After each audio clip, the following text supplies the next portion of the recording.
start in Pontiac, where the mother who is accused of abandoning her kids in deplorable conditions at a Pontiac home is in court today. Let's bring in Jordan Burrows, who is live outside of the courthouse right now. Jordan, what happened today?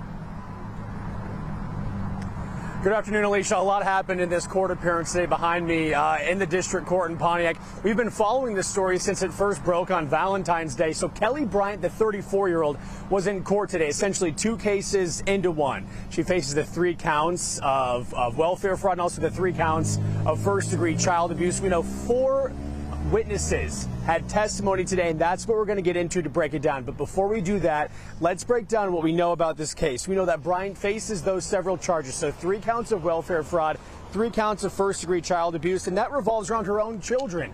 A 15-year-old boy, a 13 and a 12-year-old girl, for living in allegedly unbearable, filthy conditions and then getting money from the state as support payments, where she received an alleged roughly $30,000 overpayment.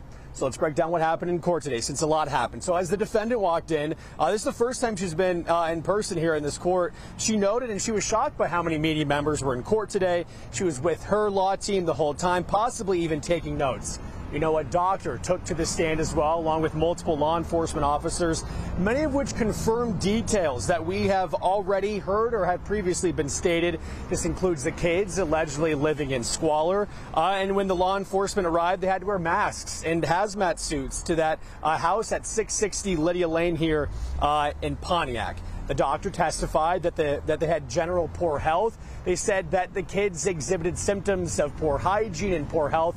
That's what she noted. But really, the testimony that came at the end might have been the biggest piece of evidence that the prosecution could have offered. There was an investigator that talked to Kelly Bryant multiple times, and he had said, when he had talked to Kelly Bryant had said verbatim, "I hurt my children, I sacrificed my children, probably." The defense, of course, had a chance to cross-examine each witness, but only for a short amount of time. The prosecution ended today in their conclusion saying that this is about the welfare of the children. The defense ended their closing argument by saying there is no evidence saying the children suffered mental harm. They disagree with the first-degree child abuse charge. Now, the judge in this case, she then moved this to the district court. She said that there is, or circuit court, excuse me, that there was enough evidence here to move this to the next step, which would then be in circuit court. Just to break this down for you, if she's found guilty on the welfare charges of over $500, she could face a fine of up to $50,000 and up to 4 years in prison.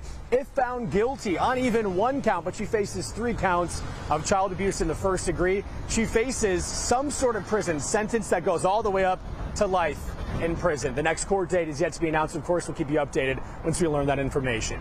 Reporting live in Pontiac, I'm Jordan Burrows, CBS News, Detroit. All right, Jordan, thank you so much for that report.